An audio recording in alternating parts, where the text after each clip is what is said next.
राधे राधे सभी को। स्वागत है आपका सनातन ज्ञान कथा के इस प्रकरण में। साथियों, आज की कक्षा में हम चतुर्थ दिवस की कथा की विषय सूची नोट करेंगे। तो चलिए नोट करते हैं। यहाँ हम लिखते हैं चतुर्थ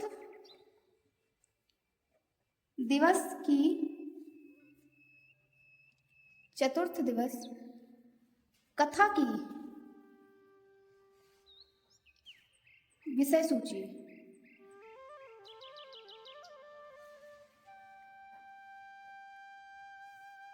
साथियों, चतुर्थ दिवस की कथा की विषय सूची प्रारंभ होती है अष्टम स्कंध से। पिछली कक्षा में तृतीय दिवस की जो विषय सूची हमने नोट की थी वो हमारी सप्तम स्कंध तक पूर्ण हुई थी। अब हम अष्टम स्कंध में प्रवेश करेंगे।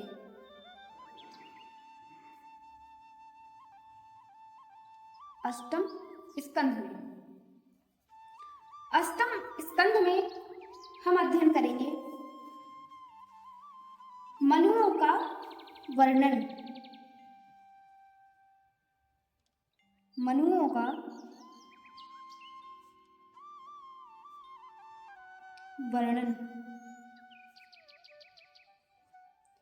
इसके पश्चात गजेंद्र मोक्ष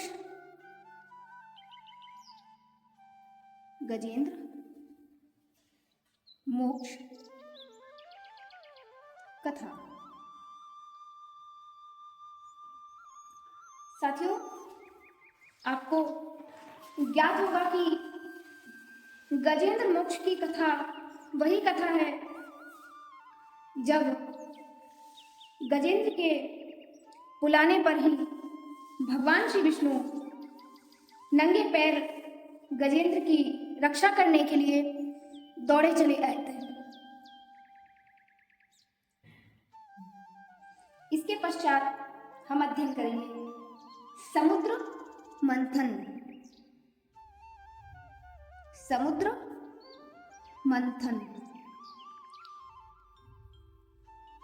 इसी के साथ हम अध्ययन करेंगे दुर्वासा मुनि का इंद्र को शाप। दुर्वासा मुनि का इंद्र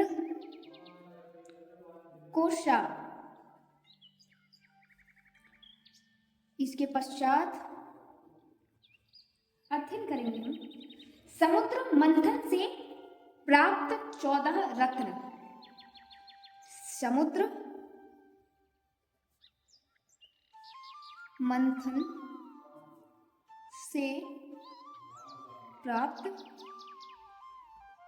14 रत्न। जब समुद्र मंथन हुआ था तो समुद्र मंथन में 14 रत्न हमें प्राप्त हुए थे। वो कौन कौन से रत्न हैं? इसके पश्चात हम अध्ययन करेंगे वैवस्वत, मनवंतर और वर्तमान। वैवस्वत, मनवंतर और वर्तमान। इसके आगे ही हम अध्ययन करेंगे बलि प्रकरण। अर्थात जो राजा बलि थे तो भगवान श्री हरि विष्णु ने वामन अवतार लेकर राजा बलि से 3 पग में सारी सृष्टि को माप दिया था। 3 पग भूमि के बदले। इसके पश्चात ही वामन भगवान का प्राकट्योत्सव पढ़ेंगे हम। यहाँ लिखेंगे वामन भगवान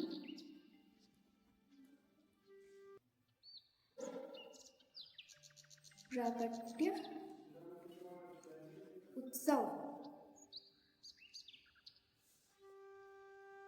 इसके पश्चात भगवान का जो मत्स्यावतार हुआ, तो मत्स्यावतार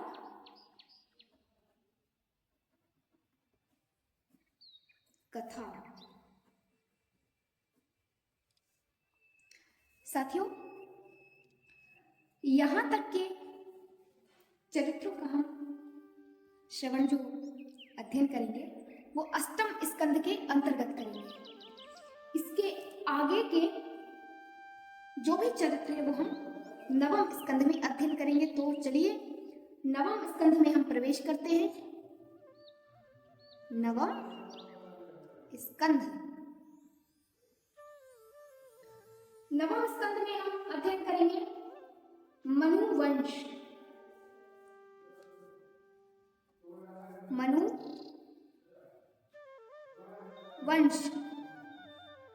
इसके पश्चात नाभाग पुत्र अम्बरीश चरित्र। जो राजा अम्बरीश जी हुए, इनका बड़ा ही पावन चरित्र है जिसे हम सभी अध्ययन और श्रवण करेंगे। नाभाग पुत्र अम्बरीश चरित्र।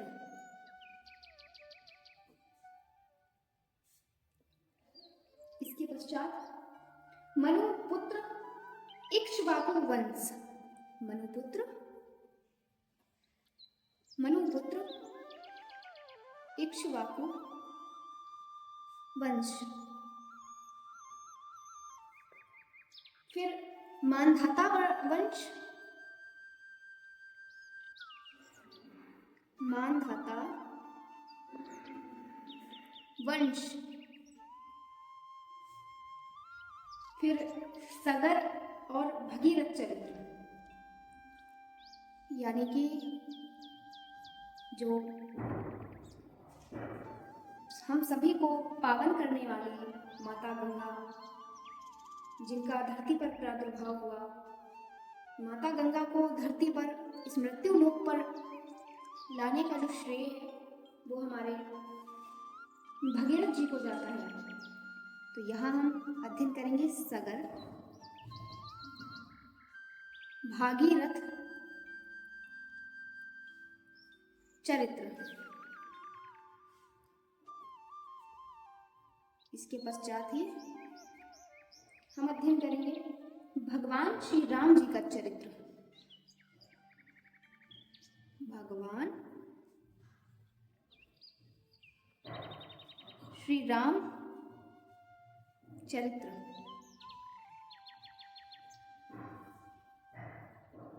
फिर निमि वंश का वर्णन। निमि वंश। इसके पश्चात चंद्रवंश।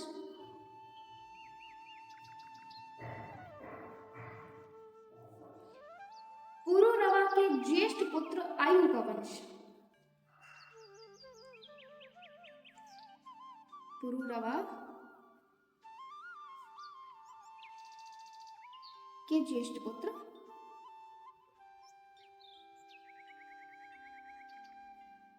आयु का वंश का वंश। इसके पश्चात पुरुरवा के पौत्र नहुष और प्रपौत्र ययाति का वंश।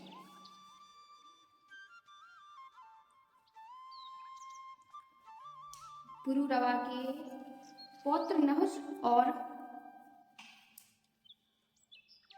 पुरुरवा के पौत्र व पुरुरवा के पौत्र नहुष, यहाँ पर नाम भी नोट कर लीजिए आप, नहुष और प्रपौत्र ययाति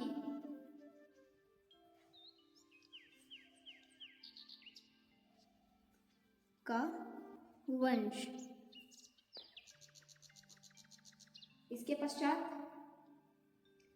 पुरुवंशीय ही दुष्यंत पुत्र भरत का वंश। पुरुवंशीय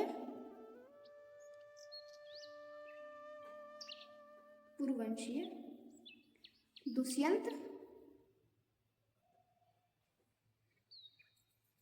पुत्र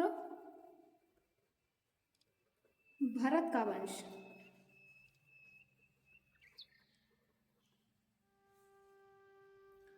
फिर इसके पश्चात रंतिदेव चरित्र।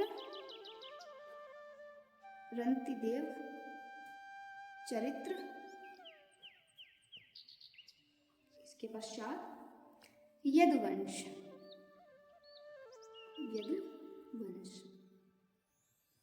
यदुवंश ये वही वंश है जहाँ भगवान श्री कृष्ण का जन्म हुआ, अवतार हुआ। साथियों, यदुवंश तक हम नवम स्कंध के अंतर्गत अध्ययन करेंगे। अब हम दसम स्कंध यानी जो है वो 2 भागों में बटा हुआ है, पूर्वार्ध और उत्तरार्ध। तो दसम स्कंध में हम प्रवेश करेंगे पूर्वार्ध भाग में। यहाँ नोट कर लेंगे, दसम स्कंध पूर्वार्ध।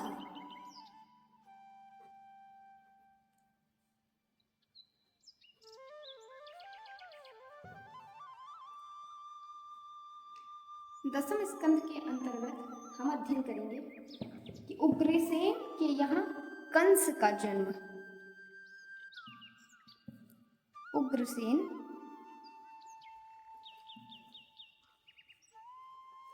के यहाँ कंस का जन्म।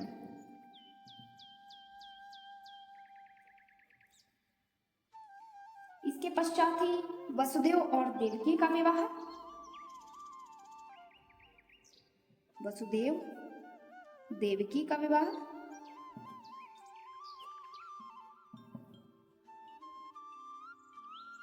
इसके पश्चात ही कंस के कारागार में भगवान का प्राकट्य। कंस के कारागार में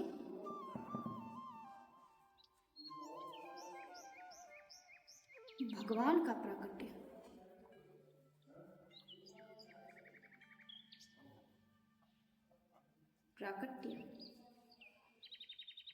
फिर इसके पश्चात ही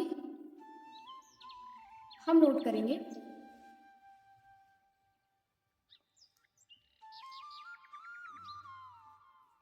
कि यमुना में बाढ़ क्यों आई। बहुत से ऋषिजन हैं, संत जन हैं, जिनमें सबके अपने अपने मत हैं, अपने अपने भाव हैं। तो कुछ भावों का अध्ययन हम भी अध्ययन करेंगे। यहाँ हम लिखते हैं, यमुना में बाढ़ क्यों आई। यमुना में बाढ़ क्यों आई।